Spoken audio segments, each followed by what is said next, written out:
What's going on, guys? It is Jake back at it again for another video. So hope you guys are doing good. I'm completely snowed in. We had like 14 inches of snow last night, so completely snowed in. Just basically been stuck here all day. All the stores are closed. No, basically everyone I know who's working right now basically got called off, for the jobs. It's really bad. Everything's closed. All the electricity in many places are out right now, so hopefully mine doesn't shut off. There's no reason it should, but if that happens, I'll have to remake this video. So I'm going to get back into the Law of One. Been a crazy day today, so I haven't had time to meditate, so I'm not going to try to just jump into a channeling, definitely not smart. So we're going to get into this and continue the Law of One since I asked you guys, and you guys said you want me to do this. So whatever you guys want me to read, let me know, and we will cover it. So, like I told you guys, this is not that long compared to the other one. So, and it jumps right in because the other one, like I told you guys, the first like 60 pages was intro stuff, pictures, all this information that basically I didn't want to go through with you guys. I want to give you guys the good stuff. So, let's get back into it. So, all right, session number 27. I am Ra. I greet you in love and light of the one infinite creator. I communicate now. This session, I thought we would start book 2 of the Law of One, which will focus on what we consider to be the only important aspect of our being. So listen to that. This, I assume, will be a much more difficult task than the first book. We want to focus on things that are not transient, and as questioner, I may have difficulty at times. When I do have this difficulty, I may fall back on some transient questions simply because I will not be able to formulate what I really need. And I apologize for this. I will try my best to stay on the track and eliminate things of no value from the book if they do occur during my questioning. The statement I will make to begin with is this density, we tend to focus, in this density, we tend to focus our minds on some transient condition or activity with little regard to its value or use as an aid or a tool for growth and understanding of the true and undistorted essence of the creation of which we are an integral part. I will attempt by starting at the beginning of creation. So if you guys want to learn more about beginning of creation, this may help you out. To establish an overview of ourselves in the creation, thereby arriving at a more informed viewpoint of what we consider to be reality. It is hoped that this will allow us to participate more effectively in the process of evolution. I'd like to start with definitions of words that we have been using that possibly we have not and possibly cannot understand totally or completely. But since the first words that we use are intelligent infinity, I'd like for you to define each of these words and give the definition of their combination. Okay, so I am Ra. Your vibrations of mind complex indicate a query. However, your vibrational sound complex indicate a preference. Please restate. Would you define the word intelligent in the context of intelligent infinity? We shall address the entire spectrum of this question before defining as requested. Your language, using vibrational sound complexes, can be at best an approximation of that which is closer to an understanding, if you will, of the nature of conscious thought. Perceptions are not the same as sound vibration complexes, and the attempt to define will therefore be a frustrating one for you, although we are happy to aid you within the limits of your sound vibration complexes. To define intelligent apart from infinity is difficult, for these two vibration complexes equal one concept. It is much like attempting to divide your sound vibration concept faith into two parts. We shall attempt to aid you, however. It is not necessary to divide it. The definition of intelligent infinity is sufficient. Could you define that, please? This is exponentially simpler and less confusing. There is unity. The unity is all that there is. This unity has a potential and kinetic. The potential is intelligent infinity. Tapping this potential will yield work. This work has been called by us intelligent energy. The nature of this work is dependent upon the particular distortion of free will, which in turn is in the nature of a particular intelligent energy, of kinetic focus of the potential of unity or that which is all. I would like to expand a little on the concept of work. In Newtonian physics, the concept of work is the product of force and distance. I am assuming that the work of which you speak is a much broader term, including possibly work in consciousness. Am I correct? As we use this term, it is universal in application. Intelligent infinity has a rhythm or flow, as of a giant heart beginning with the central sun, as you would think or conceive of this. The presence of the flow inevitable as a tide of beingness, without polarity, without finity. The vast and silent all beating outward. Outward, focusing outward and inward until the focuses are complete. The intelligence or consciousness of foci have reached a state where their, shall we say, spiritual nature or mass calls them inward, inward, inward until all is coalesced. This is the rhythm of reality as you spoke. Then I think I have extracted an important point, and I'm getting an image right now of some, I believe they're grays. Yeah, I think there might be some grays or some Arcturians around. I'm not too sure. I'm trying to distinguish what I'm seeing. I'm not really sure. I'll get back to that. From an important point from this in that in intelligent infinity we have work without polarity, or potential difference does not have to exist. Is this correct? There is no difference, potential or kinetic, in unity. The basic rhythms of intelligent infinity are totally without distortion of any kind.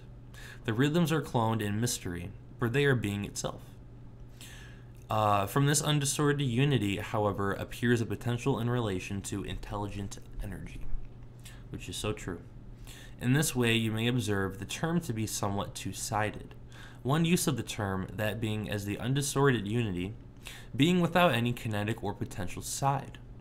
The other application of this term, which we use undifferentiatedly, for lack of other terms, in the sense of the vast potential tapped into by foci or focuses of energy, we call intelligent energy. I understand that the first distortion of intelligent infinity is a distortion of what we call free will. Can you give me a definition of this distortion? In this distortion of the law of one, it is recognized that the Creator will know itself.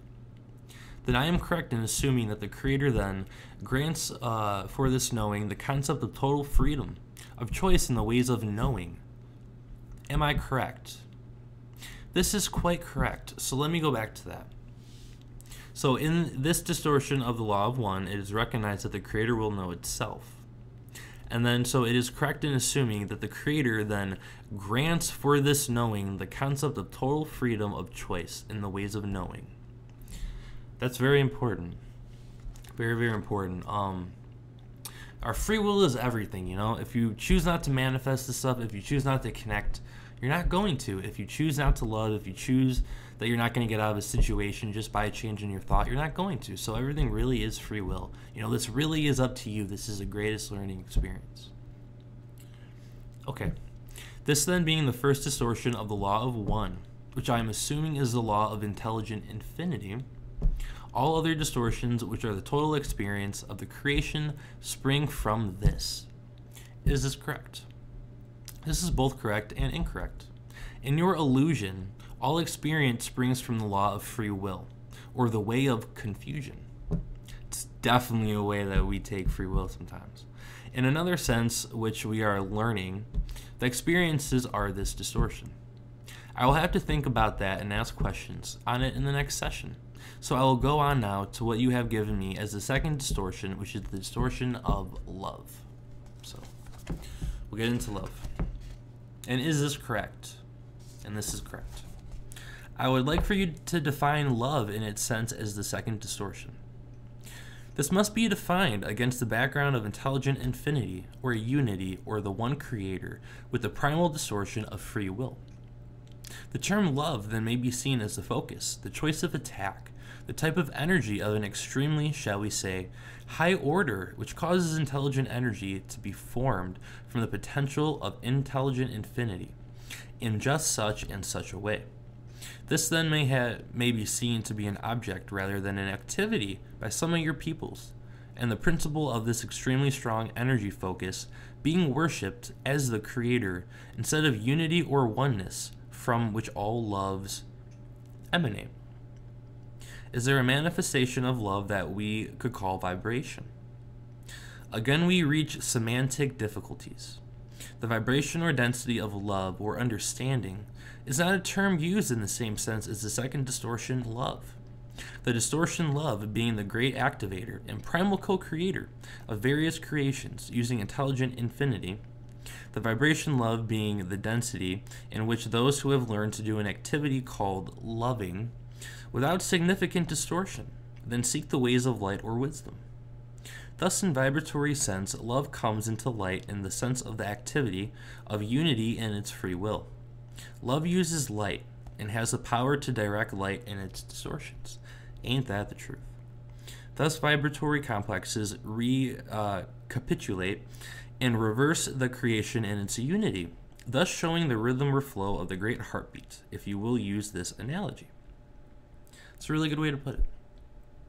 I will make a statement that I have extracted from the physics of Dewey Larson, which may or may not be close to what we are trying to explain. Larson says that all is motion, which we can take as vibration, and that vibration is pure vibration, and is not physical in any way or in any form or density. And the first product of that vibration is what we call the photon or particle of light. I am trying to make an analogy between this physical solution and the concept of love and light.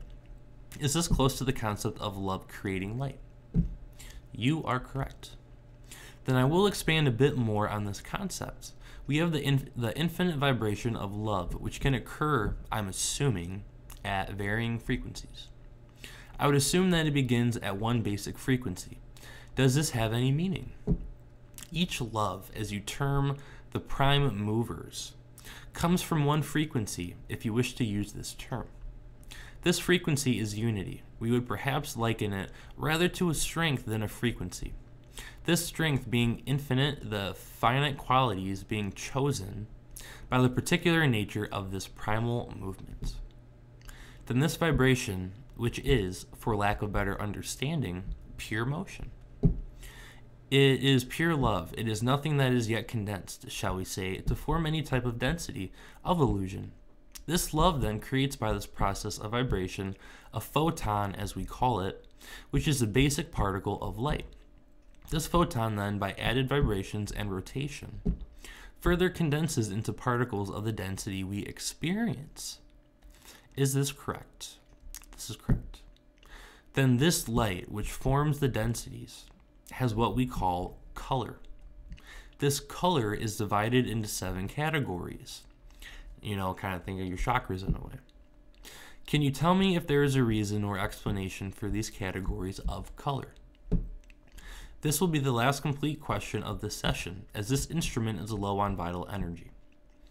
The nature of the vibratory patterns of your universe is dependent upon the figurations placed upon the original material, or light, by the focus or love, using its intelligent energy to create a certain pattern of illusions or densities in order to satisfy its own intelligent estimate of a method of knowing itself. Thus the colors, as you call them, are as straight or narrow or necessary as is possible to express, given the will of love. There is further information which we shall be happy to share by answering your questions. However, we do not wish to deplete this instrument. Is there a short query necessary before we leave? And then talks about if the lady in the instrument is fine, so I will skip that. So, okay, session 28. I may be backtracking a little today because I think that possibly we are at the most important part of what we are doing and trying to make it apparent how everything is one. So this is going to be important. How it comes from one intelligent infinity. This is difficult, so please bear with my errors in questioning. The concept that I have right now of the process, using both what you have told me and some of Dewey Larson's material, having to do with the physics of the process, is that intelligent infinity expands outward from all locations, everywhere. It expands outward uniformly like the surface of a bubble or a balloon expanding outward from every point everywhere. It expands outward at what is called unit velocity, or the velocity of light. This is Larson's idea of the progression of what he calls space-time, Is this concept correct? This concept is incorrect, as is any concept of the one intelligent infinity. This concept is correct in the context of one particular logos, or love, or focus of this creator, which has chosen its, shall we say, natural laws and ways of expressing them mathematically and otherwise. The one undifferentiated intelligent infinity, unpolarized, full and whole, is a macrocosm of the mystery-clad being. We are messengers of the law of one. Unity at this approximation of understanding cannot be specified by any physics, but only become activated or potentiated intelligent infinity due to the catalyst of free will. This may be difficult to accept. However, the understandings we have to share begin and end in mystery. Yesterday we had arrived at a point where we were considering colors of light. You said, the nature of the vibratory patterns of your universe is dependent upon the configurations placed upon the original material or light by the focus or love using its intelligent energy to create a certain pattern of illusions or densities in order to satisfy its own intelligent estimate of a method of knowing itself. And I know this is a lot of words, so just bear with me. Then after this, you said that there was more material that you would be happy to share, but we ran out of time. Could you give us further information on that? In discussing this information, we then, shall we say, snap back into the particular methods of understanding or seeing that which the one sound vibration complex Dewey Larson offers, this being correct for the second meaning of intelligent infinity, the potential which then through catalyst forms the kinetic. This information is a natural progression of inspection of the kinetic shape of your environment. You may understand each color or ray as being, as we had said, a very specific and accurate portion of intelligent energy's representation of intelligent infinity, each ray having been previously inspected in other regards. This information may be of aid here. We speak now non-specifically to increase the depth of your conceptualization of the nature of what is. The universe in which you live is recapitulation in each part of intelligent infinity. Thus you will see the same patterns repeated in physical and metaphysical areas. The rays are portions of light being as you surmise, those areas of what you may call the physical illusion, which rotate, vibrate, or are of a nature that may be, shall we say, counted or categorized in rotation manner in space-time as described by the one known as Dewey Larson. Some substances having various of the rays in a physical manifestation, visible to the eye, this being apparent in the nature of your crystallized minerals, which you count as precious, the ruby being red, and so forth. This light occurred as a consequence of vibration, which is a consequence of love. I'm going to ask if that statement is correct. This statement is correct. This light then can condense into material as we know into our density, into all of our chemical elements because of rotations of the vibration at quantized units or intervals of angular velocity. Is this correct? This is quite correct. Thank you. I'm wondering, what is the catalyst or the activator of the rotation? What causes the rotation so that light condenses into our physical or chemical elements? It is necessary to consider the enabling function of the focus known as love. This energy is of an ordering nature.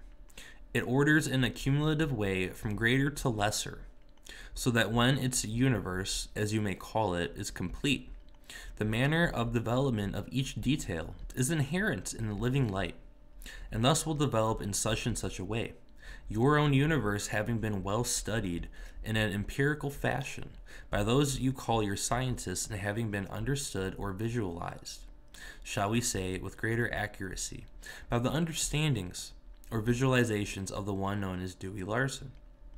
When does the individualization or the individualized portion of consciousness come into play?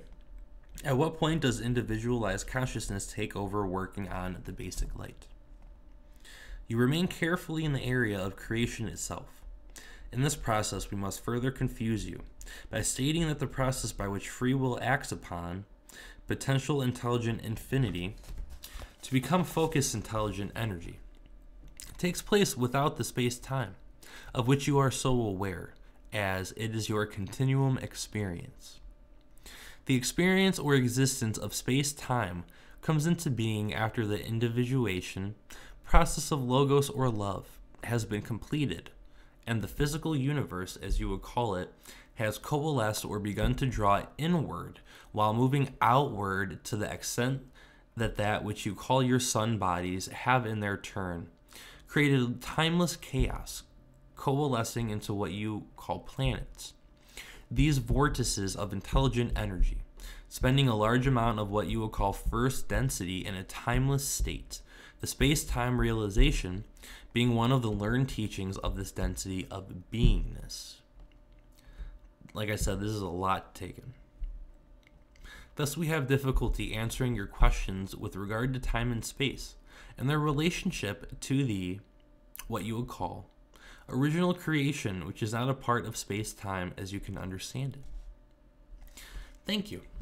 Does a unit of consciousness, an individualized unit of consciousness, create a unit of the creation? I will give an example.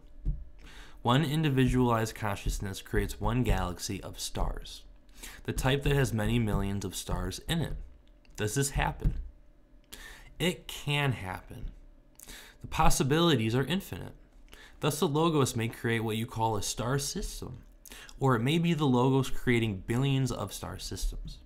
This is the cause of the confusion in the term galaxy, for there are many different Logos entities or creations, and we would call each, using your sound vibration complexes, a galaxy. Let's take as an example the planet that we are on now, and tell me how much of the creation was created by the same Logos that created this planet. Sorry, guys. This planetary Logos is a strong Logos creating approximately 250 billion of your star systems for its creation. The, shall we say, laws or physical ways of this creation will remain therefore constant. Wow, that's very interesting. I really like this book. I feel like the first one really introduces you to the concept of we're all one, and then the raw material and Jesus and all the things that humans basically know for the most part. And then this one really gets into the rays, the universe. Basically, if you want to think about how you see the universe inside yourself, how we're all on the same operating system, that's what this book gets into. And I can be wrong, but I think it gets into higher selves pretty deeply too later on. Then what you are saying is that the lenticular star system, which we call a galaxy, that we find ourselves in with approximately 250 billion other suns like our own, was created by a single Logos. Is this correct? And this is correct. That's insane. Since there are many individualized portions of consciousness in this lenticular galaxy, did this Logos then subdivide into more individualization of consciousness to create these consciousnesses? You are perceptive. This is also correct, although an apparent paradox. Could you tell me what you mean by an apparent paradox? It would seem that if one Logos creates the intelligent energy ways for a large system, there would not be the necessity or possibility of the further sub-Logos differentiation. However, within limits, this is precisely the case, and it is perceptive that this has been seen. Thank you. I'll call the lenticular galaxy that we are in the major galaxy, just so we will not get mixed up in our terms. Does all the consciousness in individualized form... Sorry, guys.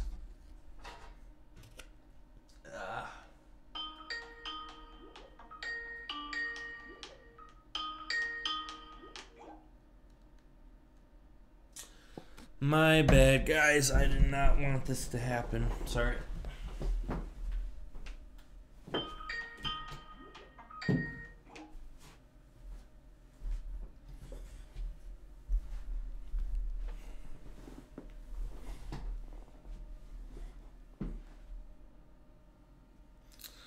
turn that off. That's what happens when you create a YouTube channel, guys. My apologies. You have lots of people messaging you. So, okay, so let's go back. Okay. Could you tell me what you mean by an apparent paradox? It would seem that if one logos creates the intelligent energy waves for a large system, there would not be the necessity or possibility of the further sub-logos differentiation. However, within limits, this is precisely the case, and it is perceptive that this has been seen. Thank you. I'll call the lenticular galaxy that we are in the major galaxy, just so we will not get mixed up in our terms. Does all the consciousness and individualized form that goes into what we are calling the major galaxy start out and go through all of the densities in order, 1, 2, 3, 4, 5, 6, 7, and into the 8th? Or are there some who start up higher in the rank, so there is always a mixture of intelligent consciousness in the galaxy? The latter is more nearly correct. In each beginning, there is a beginning from infinite strength. Free will acts as a catalyst. Beings begin to form the universes. Consciousness then begins to have the potential to experience. The potentials of experience are created as a part of intelligent energy and are fixed before experience begins. However, there is always, due to free will acting infinitely upon the creation, a great variation in initial responses to intelligent energy's potential. Thus, almost immediately, the foundations of the, shall we call it, hierarchical nature of beings begins to manifest as some portions of consciousness or awareness, learned through experience in a much more efficient manner. Is there any reason for more portions being much more efficient in learning?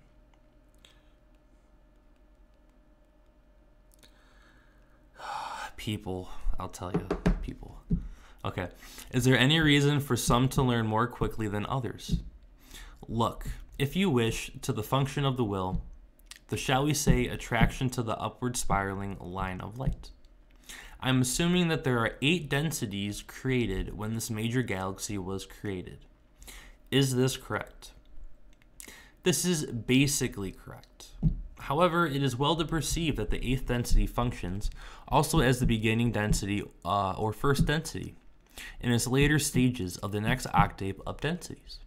Because you got to remember, there's groups of densities. You know, that's why they say we're kind of, the 3rd and 4th are very connected. Like, they're not one, but they have that interconnection, you know, they're entangled, I guess you can say. And that's why people like us can pick up on 4th density and higher up stuff, you know. It all makes sense. No separation.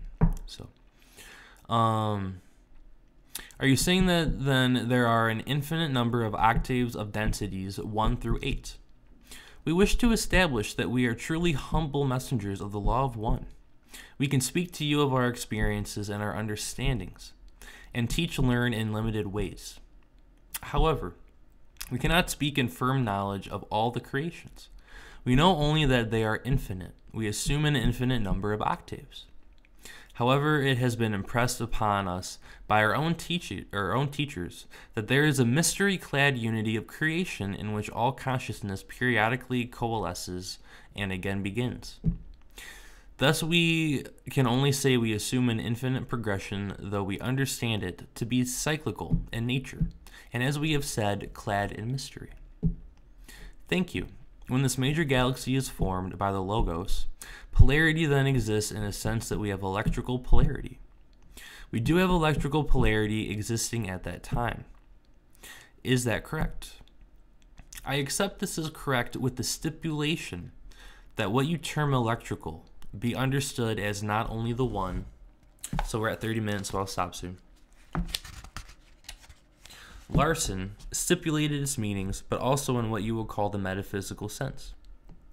Are you saying then that we have not only a polarity of electrical charge, but also a polarity in consciousness at that time?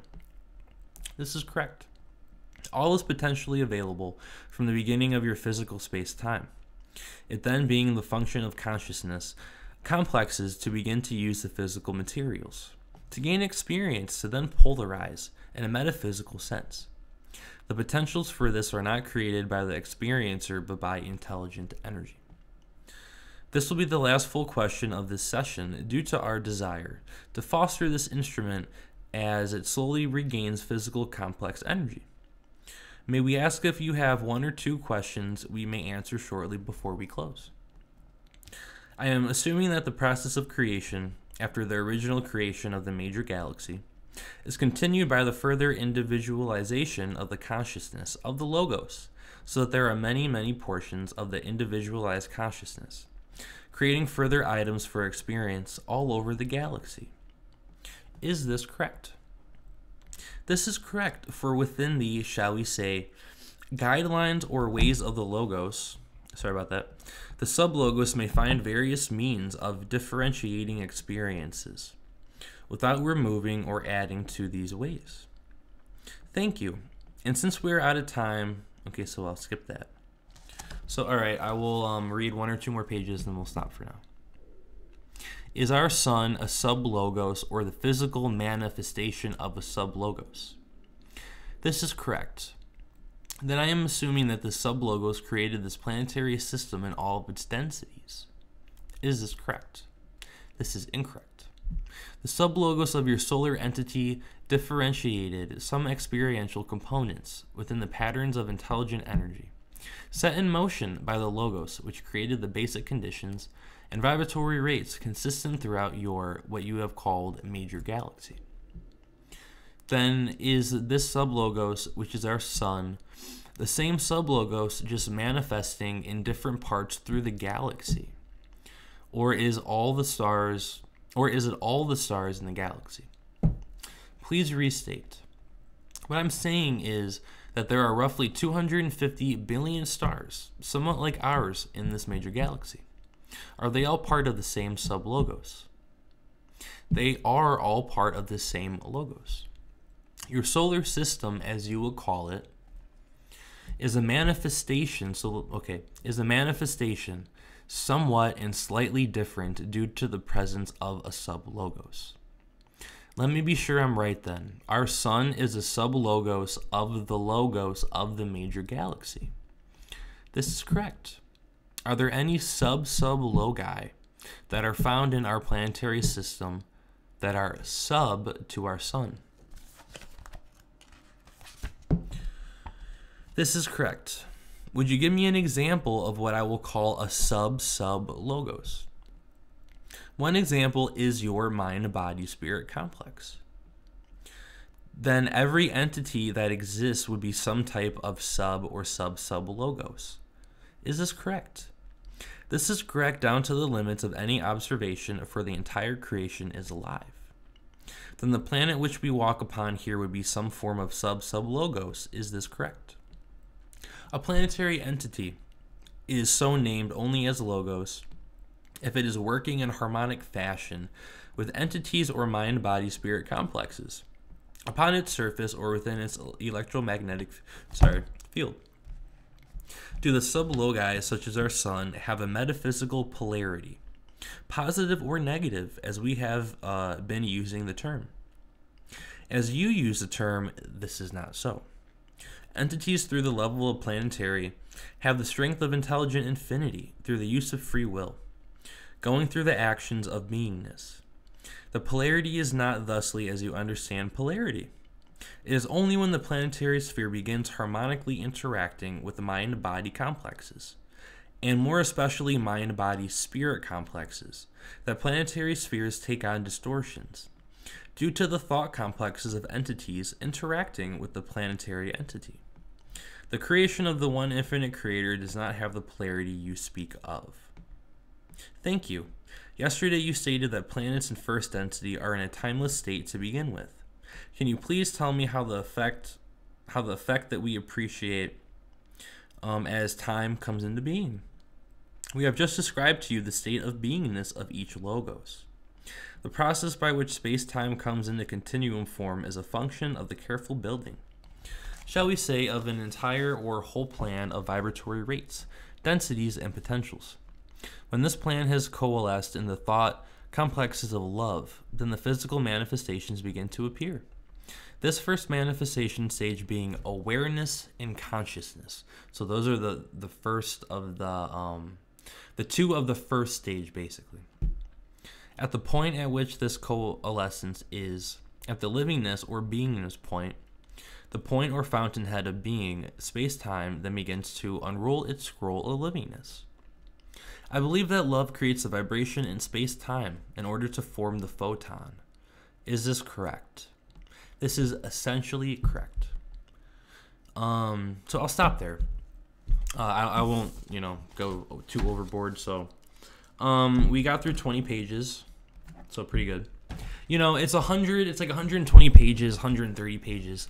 So, like I said, if I read 20 pages at a time, we'll get through this, guys, no issue. No problem. The other books are a lot thicker, so that will take some time, but we'll get through the first 2 books pretty quick. So, tomorrow I am going to focus on channeling. I basically did everything I needed to do today, guys, so I can have my day and focus on that tomorrow, because I really want to. It'll be fun, and I feel angelic presences all around. Ever since the workshop, I basically learned, even though I'm channeling and I'm connecting to positive things, and everything's fine, everything's good, as you guys notice, I connect more to the aliens and the angels, and I'd really like to channel more angel energies, and I'm just learning to bring in more light. And they gave me a message about bringing in light, and I was gonna bring it in today, but I think I'm just gonna be, I'm gonna meditate more on it tomorrow, see if I can get a better message, or if anyone else connects, because I'm getting angels and I'm getting Pleiadians talking about bringing in more light, basically. So I think that's what they want me to talk about, but we'll see tomorrow. I'm gonna leave it for now, leave it up to spirit, leave it in the air. So hope you guys have a good night. If your guys' weather is crazy like mine, please be safe. It is absolutely insane out there. My car died this morning getting coffee, but I need my coffee, so Dunkin' Donuts is going to have to deal with me. So I'm going to let you guys go. So have a good night, guys. Take care, and I will see you tomorrow. And I really appreciate reading this stuff to you guys. I really enjoy it. So if you guys like this as well, definitely let me know. I'll continue it. So all right, guys, blessings, namaste to you. I love you guys dearly, and I will see you tomorrow. So, all right, family, take care.